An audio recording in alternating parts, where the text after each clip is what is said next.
श्रीलक्ष्मी अष्टोत्तर शतनाम स्तोत्रम्। देव्युवाच देवदेव महादेव त्रिकालज्ञ महेश्वर करुणाकर देवेश भक्तानुग्रहकारक अष्टोत्तरशतं लक्ष्म्याः श्रोतुमिच्छामि तत्त्वतः। ईश्वर उवाच देवी साधो महाभागे महाभाग्यप्रदायकम् सर्वैश्वर्यकरं पुण्यं सर्वपापप्रणाशनम् सर्वदारिद्र्यशमनं श्रवणाद्भुक्तिमुक्तिदम् राजवस्यकरं दिव्यं गुह्यात् गुह्यतरं परम् दुर्लभं सर्वदेवानां चतुष्षष्टिकलास्पदम् पद्मादीनां वरान्तानां निधीनां नित्यदायकम् समस्तदेव संसेव्यम् अणिमाध्यष्टसिद्धिदम् किमत्र बहुनोक्तेन देवी प्रत्यक्षदायकम् तव प्रीत्याद्यवक्ष्यामि समाहितमना शृणु। अष्टोत्तरशतस्यास्य महालक्ष्मीस्तु देवता क्लीं बीजपदमित्युक्तं शक्तिस्तु भुवनेश्वरी अङ्गन्यासः करन्यासः स इत्यादि प्रकीर्तितः। ध्यानम् वन्दे पद्मकरां प्रसन्नवदनां सौभाग्यदां भाग्यदां हस्ताभ्यामभयप्रदां मणिगणैः नानाविधैः भूषितां भक्ताभीष्टफलप्रदां हरिहर ब्रह्मादिभिः सेवितां पार्श्वे पङ्कजशङ्खपद्मनिधिभिः युक्तां सदा शक्तिभिः सरसिजनिलये सरोजहस्ते धवलतरां सुखगन्धमाल्यशोभे भगवति हरिवल्लभे मनोज्ञे त्रिभुवन भूतिकरि प्रसीद मह्यम्। ॐ प्रकृतिं विकृतिं विद्यां सर्वभूतहितप्रदां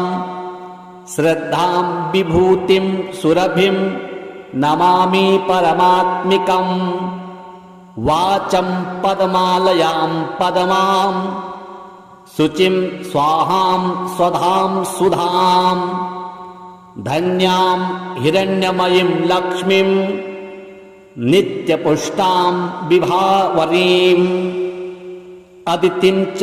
दितिं दीप्तां वसुधां वसुधारिणीं नमामि कमलां कान्तां क्षमां क्षीरोदसंभवाम् अनुग्रहपरां बुद्धिं अनघां हरिवल्लभाम् अशोकाममृतां दीप्तां लोकशोकविनाशिनीं नमामि धर्मनिलयां करुणां लोकमातरम् पद्मप्रियां पद्महस्तां पद्माक्षीं पद्मसुन्दरीं पद्मोद्भवां पद्ममुखीं पद्मनाभप्रियां रमां पद्ममालाधरां देवीं पद्मिनीं पद्मगन्धिनीं पुण्यगन्धां सुप्रसन्नां प्रसादाभिमुखीं प्रभां नमामि चन्द्रवदनां चन्द्रां चन्द्रसहोदरीं चतुर्भुजां चन्द्ररूपां इन्दिरामिन्दुशीतलाम् आह्लादजननीं पुष्टिं शिवां शिवकारीं सतीं विमलां विश्वजननीं तुष्टिं दारिद्र्यनाशिनीं प्रीतिपुष्करिणीं शान्तां सकलमाल्याम्बरां श्रियं भास्करीं बिल्वनिलयां वरारोहां यशस्विनीं वसुन्धरामुदाराङ्गां हरिणीं हेममालिनीं धनधान्यकरीं सिद्धिं स्त्रैणसौम्यां शुभप्रदां नृपवेश्मगतानन्दां वरलक्ष्मीं वसुप्रदां शुभां हिरण्यप्राकारां समुद्रतनयां जयां नमामि मङ्गलां देवीं विष्णुवक्षस्थलस्थितां विष्णुपत्नीं प्रसन्नाक्षीं नारायणसमाश्रितां दारिद्र्यध्वंसिनीं देवीं सर्वोपद्रववारिणीं नवदुर्गां महाकालीं ब्रह्मविष्णुशिवात्मिकां त्रिकालज्ञानसम्पन्नां नमामि भुवनेश्वरीं लक्ष्मीं क्षीरसमुद्रजाज तनयां श्रीरङ्गधामेश्वरीं दासीभूतसमस्तदेववनितां लोकैकदीपाङ्कुरां श्रीमन्मन्दकटाक्षलब्धविभवद् ब्रह्मेन्द्रगङ्गाधरां त्वां विलोक्य कुटुम्बिनीं सरसिजां वन्दे मुकुन्दप्रियां मातर्नमामि कमले कमलायताक्षि श्रीविष्णुधृतकमलवासिनी विश्वमातः क्षीरोदजे कमलकोमलगर्भगौरी लक्ष्मी प्रसीद सततं समतां शरण्ये त्रिकालं यो जपेत् विद्वान् षण्मासं विजितेन्द्रियः दारिद्र्यध्वंसनं कृत्वा सर्वमाप्नोति यत्नतः देवी नामसहस्रेषु पुण्यम् अष्टोत्तरं शतं येन श्रियमवाप्नोति कोटिजन्मदरिद्रतः भृगुवारे शतं धीमान् पठेत् वत्सरमात्रकम् अष्टैश्वर्यमवाप्नोति कुबेर इव भूतले दारिद्र्यमोचनं नाम स्तोत्रम् अम्बापरं शतं येन श्रियमवाप्नोति कोटिजन्मदरिद्रतः भुक्त्वा तु विपुलान् भोगान् सायुज्यमाप्नुयात् प्रातः काले पठेन्नित्यं सर्वदुःखोपशान्तये पठन्तो चिन्तयेत् देवीं सर्वाभरण देव्युवाच देवदेव महादेव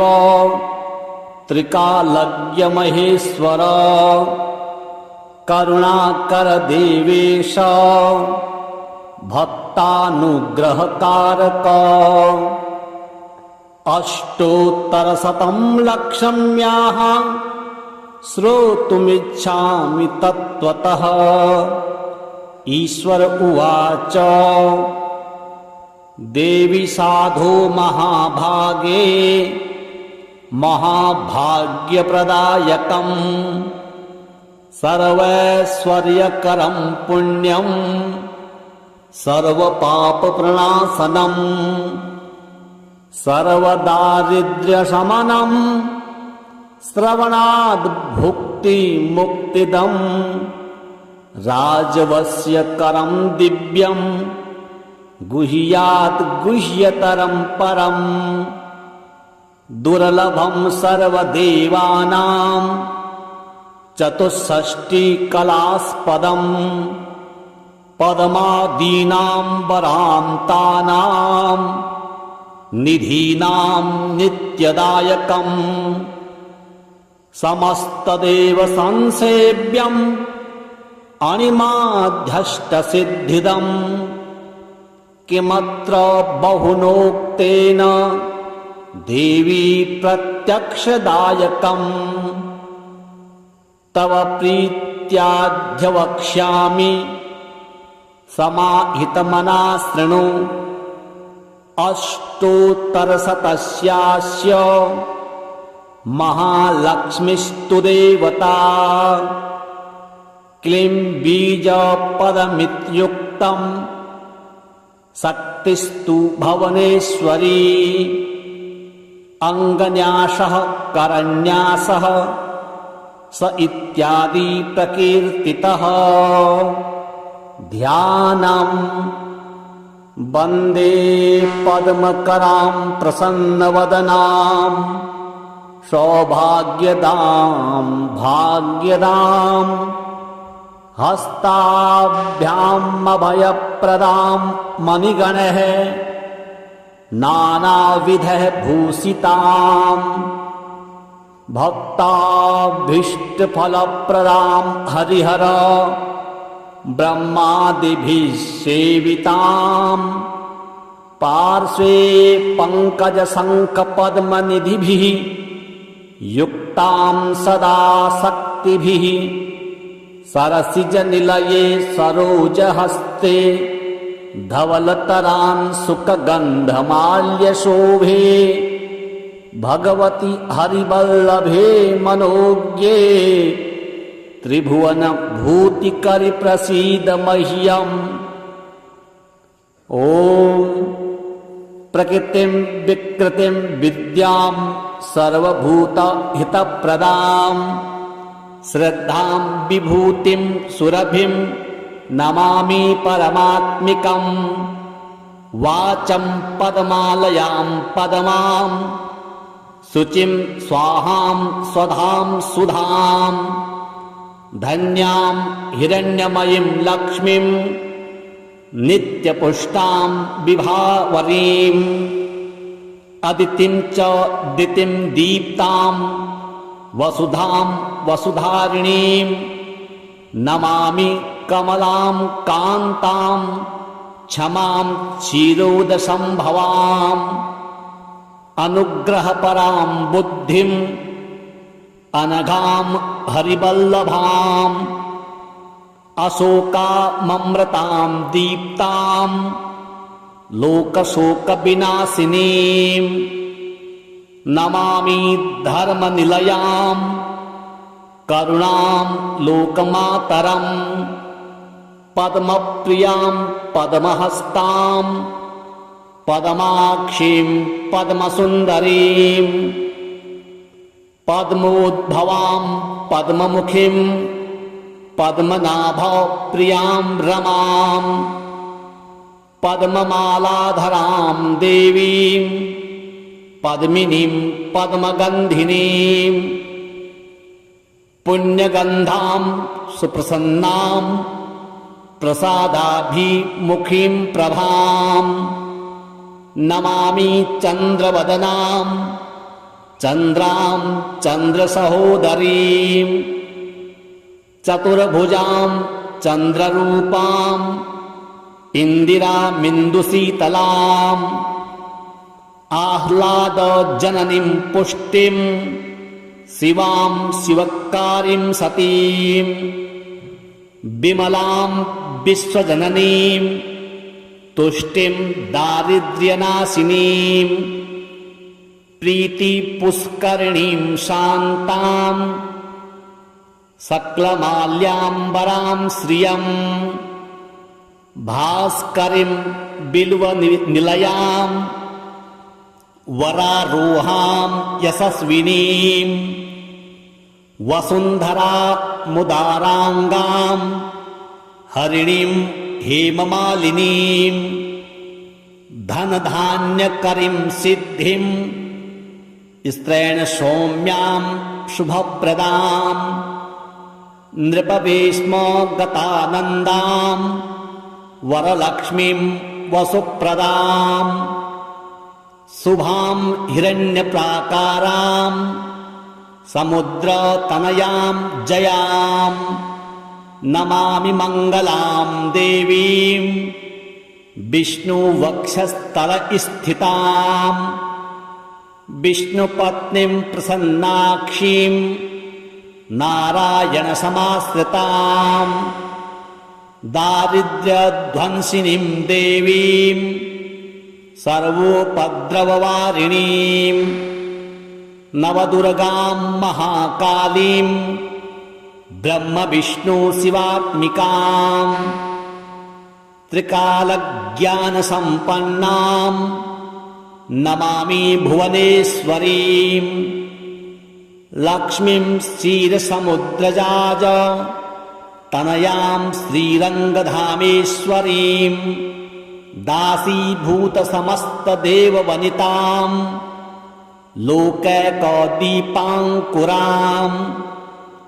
श्रीमन्मन्दकटाक्षलब्धविभवद् ब्रह्मेन्द्रगङ्गाधरां त्वां विलोक्य कुटुम्बिनीं सरसिजां वन्दे मुकुन्दप्रियाम् मातरनमामि कमले कमलायताक्षि श्रीविष्णुहृतकमलवासिनी विश्वमातः क्षीरोदजे कमलकोमलगर्भगौरी लक्ष्मी प्रसीद सततं समतां शरण्ये त्रिकालं यो जपेत् विद्वान् षण्मासं विजितेन्द्रियः दारिद्र्यध्वंसनं कृत्वा सर्वमाप्नोत यत्नतः देवी नाम सहस्रेषु पुण्यम् अष्टोत्तरं शतं येन श्रियमवाप्नोति कोटिजन्मदरिद्रतः भृगुवारे शतं धीमान् पठेत् वत्सरमात्रकम् अष्टैश्वर्यमवाप्नोति कुबेर इव भूतले दारिद्र्यमोचनं नाम स्तोत्रम् अम्बापरं शतं येन स्त्रियमवाप्नोति कोटिजन्मदरिद्रतः भुक्त्वा तु विपुलान् भोगान् सायुज्यमाप्नुयात् प्रातः काले पठेन्नित्यं सर्वदुःखोपशान्तये पठन्तो चिन्तयेद्देवीं सर्वाभरण देव्युवाच देवदेव महादेव त्रिकालज्ञ महेश्वर करुणाकर देवेश भक्तानुग्रहकारक अष्टोत्तरशतं लक्ष्म्याः श्रोतुमिच्छामि तत्त्वतः ईश्वर उवाच देवी साधो महाभागे महाभाग्यप्रदायकम् सर्वैश्वर्यकरं पुण्यं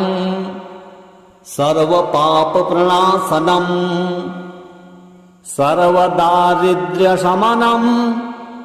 श्रवणाद् भुक्ति मुक्तिदम्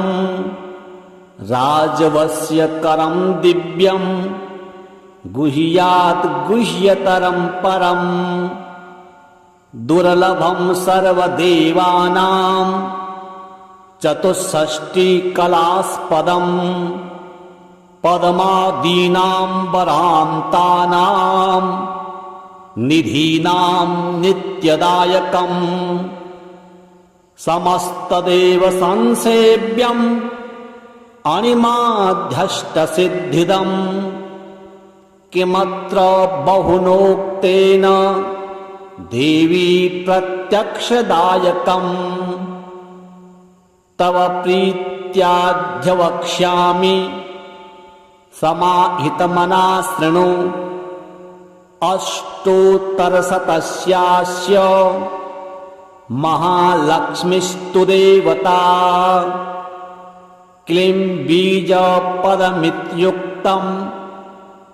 शक्तिस्तु भुवनेश्वरी अङ्गन्यासः करन्यासः स इत्यादि प्रकीर्तितः ध्यानम् वन्दे पद्मकरां प्रसन्नवदनां सौभाग्यदां भाग्यदां हस्ताभ्यामभयप्रदां मणिगणैः नानाविधैः भूषितां भक्ताभीष्टफलप्रदां हरिहर ब्रह्मादिभिः सेवितां पार्श्वे पङ्कजशङ्खपद्मनिधिभिः युक्तां सदा शक्तिभिः सरसिजनिलये सरोजहस्ते धवलतरां सुखगन्धमाल्यशोभे भगवति हरिवल्लभे मनोज्ञे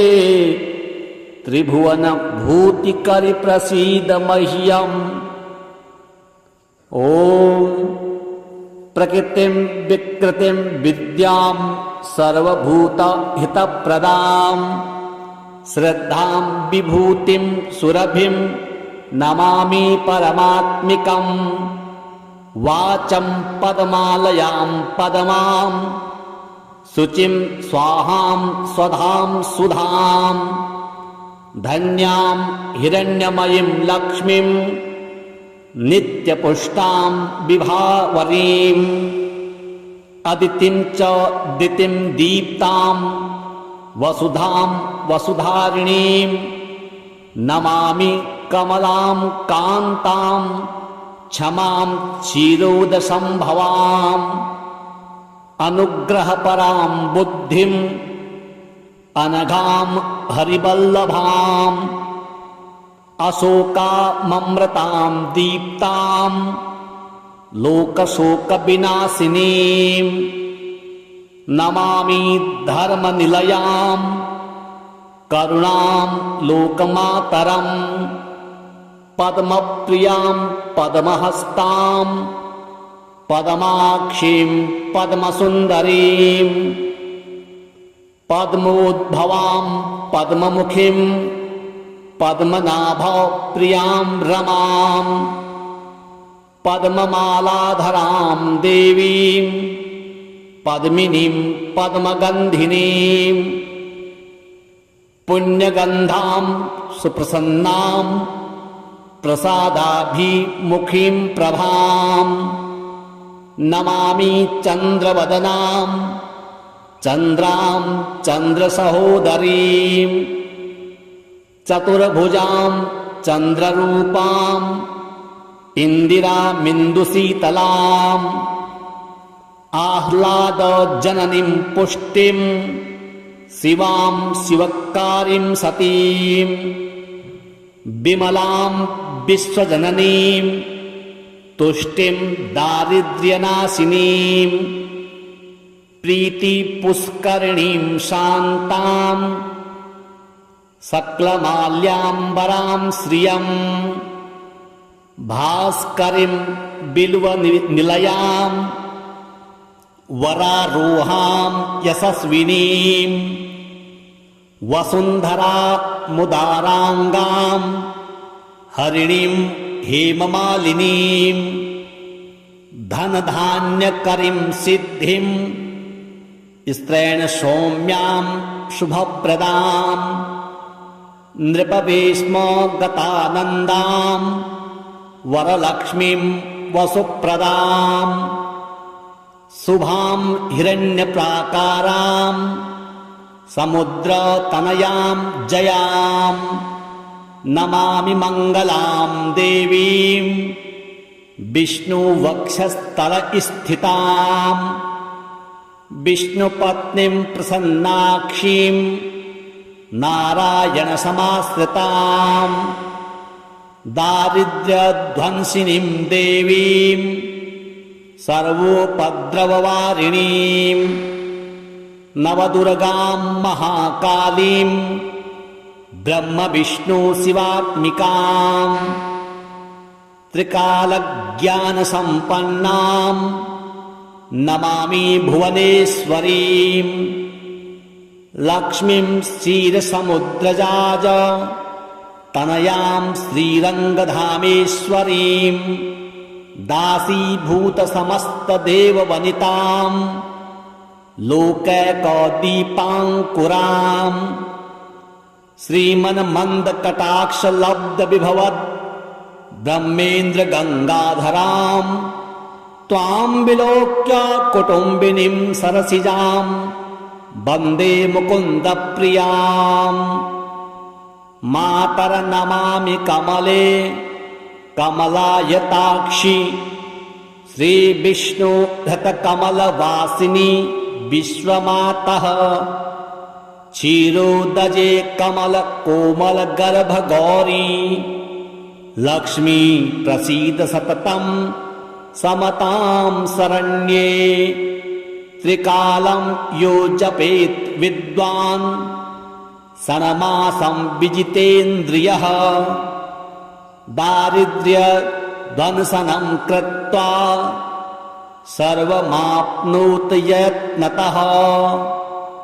देवी नामसहस्रेषु पुण्यम् अष्टोत्तरं शतं येन श्रियमवाप्नोति कोटिजन्मदरिद्रतः भृगुवारे शतं धीमान् पठेत् वत्सरमात्रकम्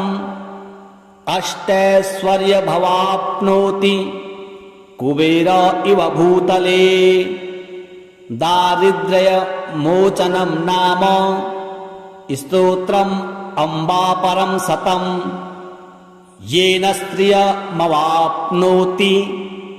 कोटिजन्मदरिद्रतः भुक्त्वा तु विपुलान् भोगान् सायुज्यमाप्नुयात् प्रातः काले पठेन्नित्यं सर्वदुःखोपशान्तये पठन्तो चिन्तयेत् देवीं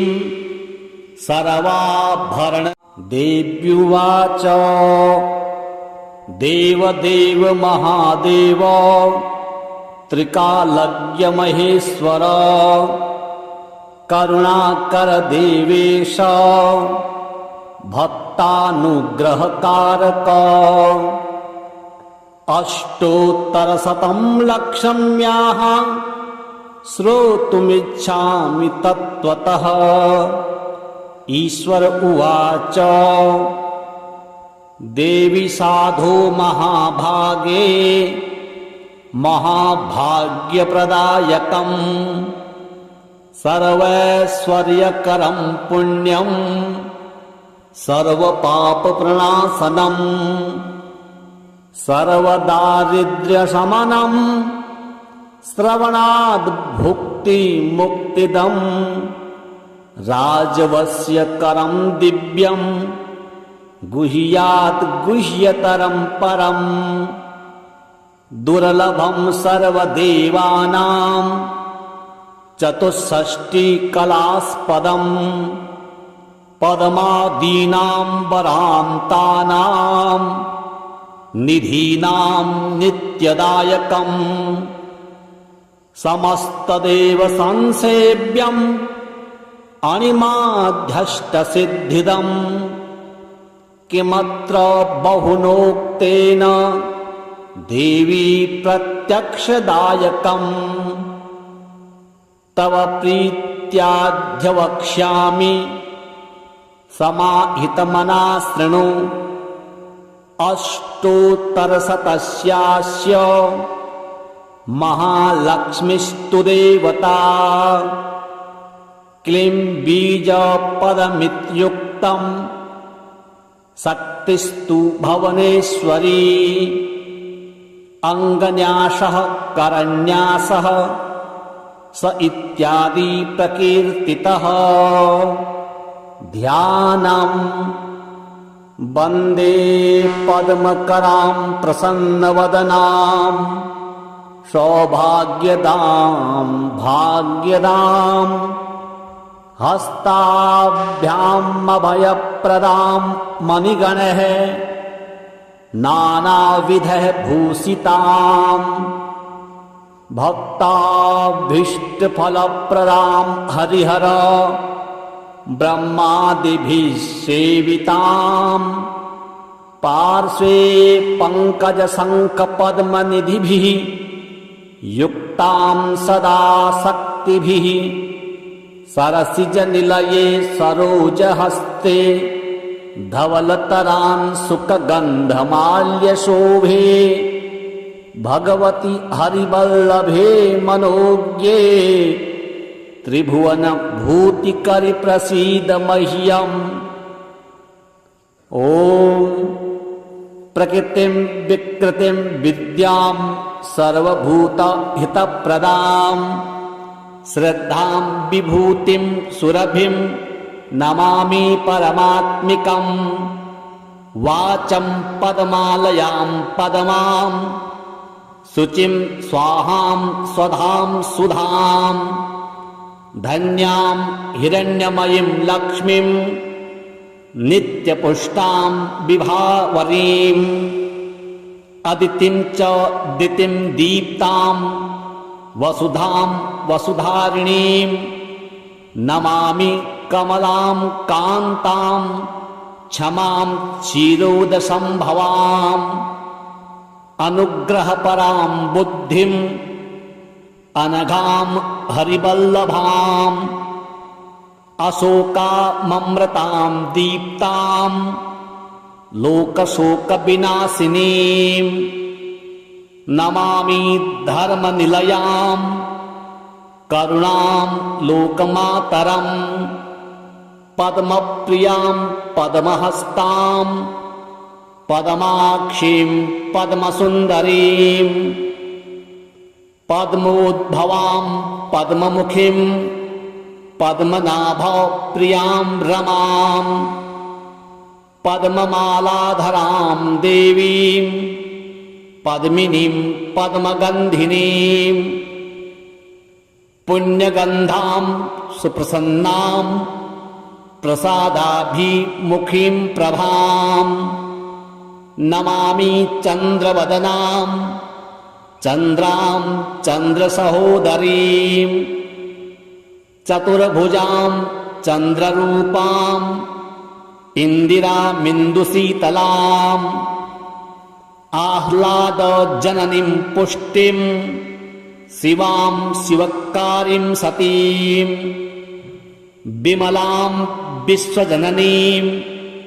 तुष्टिं दारिद्र्यनाशिनीं प्रीतिपुष्करिणीं शान्तां सकलमाल्याम्बरां श्रियं भास्करीं बिल्वनिलयां वरारोहां यशस्विनीं वसुन्धरामुदाराङ्गां हरिणीं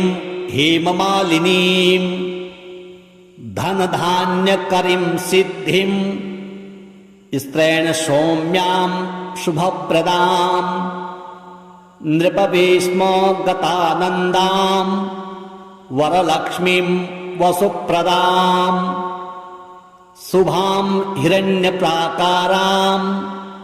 समुद्रतनयां जयां नमामि मङ्गलां देवीं विष्णुवक्षस्थलस्थितां विष्णुपत्नीं प्रसन्नाक्षीं नारायणसमाश्रितां दारिद्र्यध्वंसिनीं देवीं सर्वोपद्रववारिणीं नवदुर्गां महाकालीं ब्रह्मविष्णुशिवात्मिकां त्रिकालज्ञानसम्पन्नां नमामि भुवनेश्वरीं लक्ष्मीं क्षीरसमुद्रजाज